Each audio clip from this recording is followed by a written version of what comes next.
full piece of evidence and items. So I know that you have your binder here. Are there any other artifacts per se that you would want to review when we're doing like the post conference after this observation? Yeah, the other thing, because it has to do with the community, and I understand that we're monitoring and we're gauging the academic success of students, but I think that there's a social emotional piece to it as well. And another program that we just started this past Friday is a mentoring program, and we're starting with our young men, where we're bringing in men from the community, from this actual community that graduated from East Tech and that has gone on to have some form of success, either in business or in this community, to come back and start a mentoring program with the students. So the first phase of that is just coming in, having a casual conversation with the young men in regards to their experiences here at East Tech in this community. The second step is to have the same gentlemen have conversations with the young men about the profession that they have. And then the third step is to offer some form of job shadowing. So if we have a student who's interested in what one of our speakers brought to the table, then we're giving that student an opportunity to job shadow, to kind of get some experiences in regards to what they may be interested in once they leave East Tech.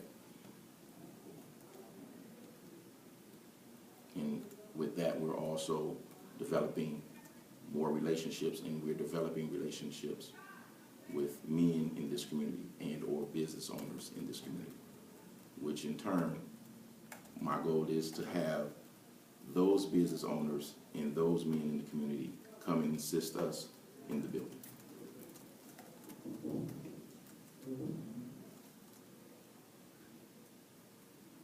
So in regards to how I'm tracking that, I'm not, because it just started Friday. So we had, two gentlemen come in. One is a social worker, and the other is an IT expert for Cleveland Clinic. But both East Tech graduates, basically men from the community having conversations with other young men in the community, and we'll go from there. So and I guess when I think about it, the way that I will track it, because we set up for 6 weeks. So I have two speakers every Friday for the next 6 weeks. And then the second piece is to set up the job shadowing component. So I guess that's how I'll kind of monitor it there.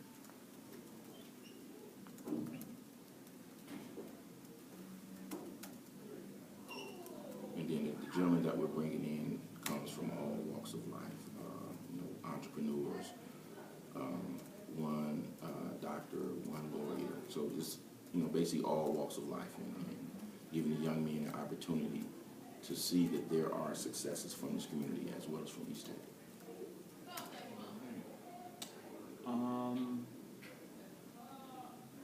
So you're having this parent meeting on December 11th. Okay.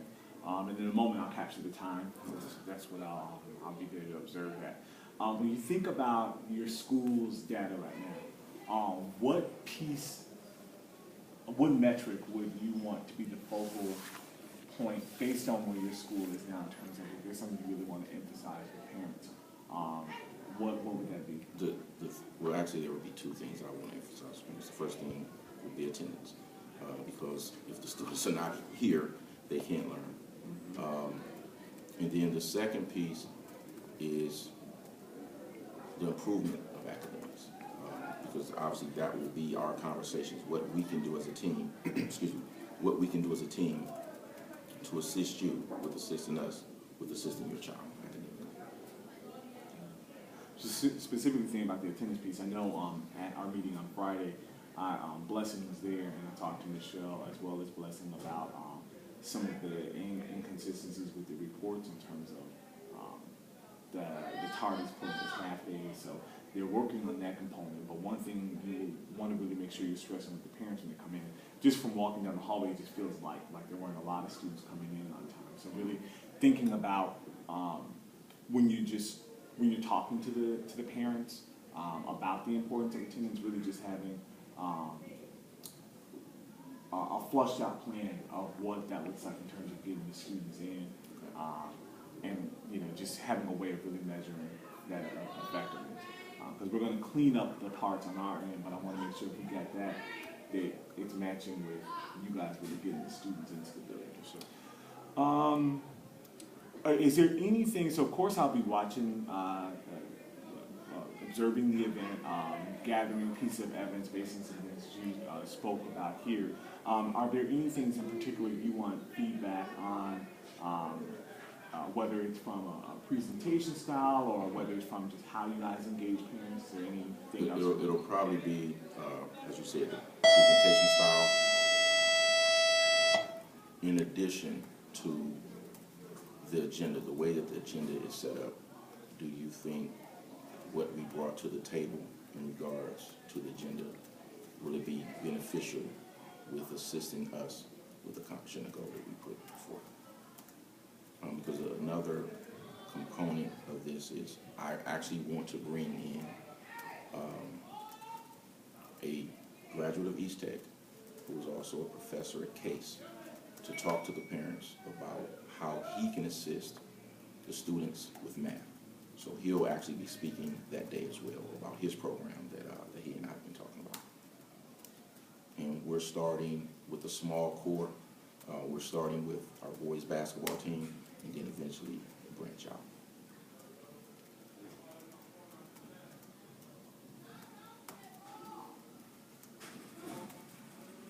When is your first game? December 4th. December 4th. I think we have Rhodes. Seems like yesterday I was in Columbus. Right. Exactly. Exactly. Hopefully we'll be going back this year. Okay, this pretty much I captured everything I think I need. In a moment, we're going to actually schedule the event. One thing I do encourage you to do is to actually look at the OPES, rubric, specifically in the 1.4. Just start looking at the types of evidence and behaviors that go across the continuum, very similar to the TDS rubric.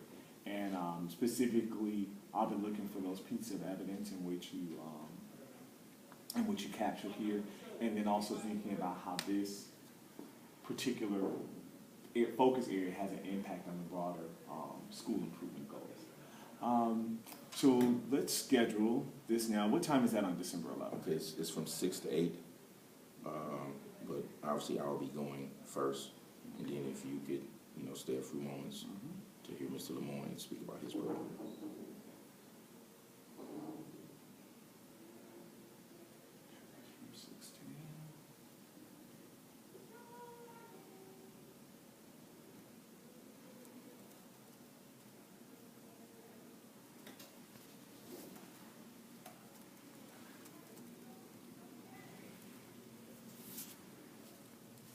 It's here. Oh, no, I'm sorry. It'll be at Friendly Inn, and I can get you that information. That's Friendly Inn is right across the street, but I'll get you the address and the location inside the building. Yeah, that was the other piece where we wanted to do it in a central location rather than bringing them to the school all the time. We'll come to you. Okay, so with this, I'm also gonna send it to you. All right. And then in terms of the post, typically I could do the post right after seeing how that's later on that event. I could come back the next day. I know that because the 12th is your last day. Well, what I'll do is this. I'm gonna schedule a little bit more time on this just in case we do have time to knock that out. And since you're my very first pre-observation, I haven't scheduled the formal observations yet, so I don't know what the 12th may look like in terms of availability. So right now I'm gonna put this until 9. Okay. If it's one of those things where it's late and we're not able to go through it, we'll talk about rescheduling that for the 12. And by tomorrow, I'll know what my observation schedule is going to look like, because I'll be done with everybody. Okay. And then we can also talk about how the 12, for the 12. Okay. That. Two other last pieces, and I'm also going to talk to Mr. Huber about this. One, I know you guys got the message about the SLOs. Yes, sir. And so I just want to show you something. So we were going through these SLOs, and this isn't your school, but each school, I know when I pulled up East Tech, you guys have some that are lower. Pretty much you have teachers here. So let's take this student. Scored a 6 on this exam in terms of the baseline. The target score in terms of set by where she should be, just based on normal research and everything, is at 15. Now, the system allows teachers to either adjust up or down and give a rationale why. Now, they shouldn't be adjusting down from this baseline score. They should be adjusting a few points up or a few points down from the target score. But you saw what this teacher did. Just a 3. They put it all the way down to 3. So literally this student, they're saying they're going to lose knowledge by the end of the year. And the student should be at a 15 by the end of the year. So this just is not acceptable. So when we're going through, and this was one that the principal approved. Okay. So we're going through these and we're looking at these, and if you're seeing red flags like this, Okay. this is not what we will want. Of anything, if this teacher feels like, yeah, this student, there's a reason why I don't feel like the student's going to reach the target score, and they want to adjust down, they should be adjusting down a few points from this. So even if this was a 12, that still would have been an increase from the baseline. Right. So just as you guys start looking through these, make sure you pull through that and look at it. And then some of these rationales, like when we read this rationale, this person's a UCC chair, so they feel like since they're out of the building a lot, the students are going to this is not acceptable. Like, things that we should be seeing should be things like, in a case like this, if they felt like the student's going to lose that much, it's like this student is hospitalized most of the year, and they only come like once a week or something like that. I mean, they have to be really extreme cases. And I know that I think Julie's team sent out the guidance in terms of this document. It's pretty, heavy, but it does tell you like 5 things you need to know about adjusting the targets, and it'll tell you how to adjust up or down. But as long as you guys are looking at these, I know it's easy to just be like, okay, they turned their hand up through, but just glance at them and just make sure, because we're looking at the red flags. I was here because I was just finishing up. Let me just grab one. Yeah.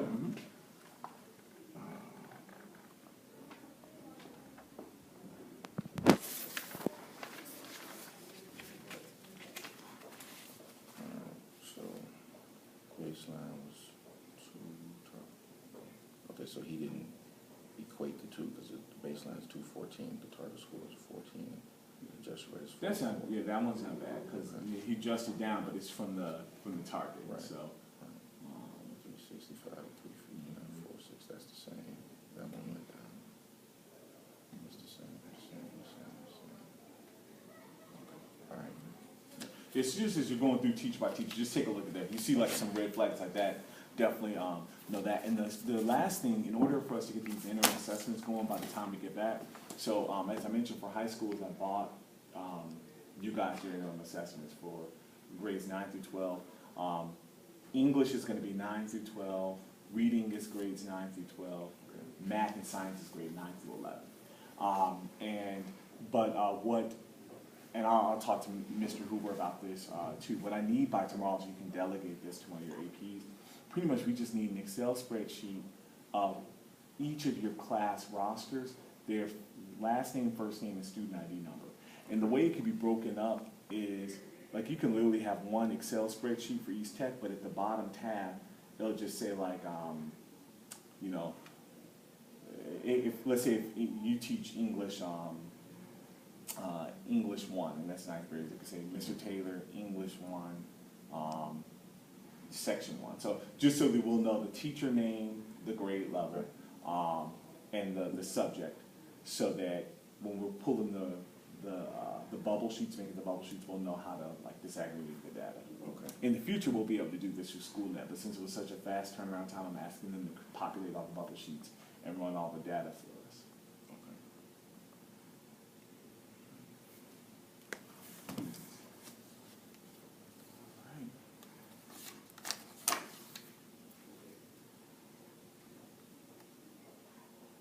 All right, well, That's all. Okay, sir. All right, thank you. Thank you. And, yeah, like I said, the 11th, I'll be here.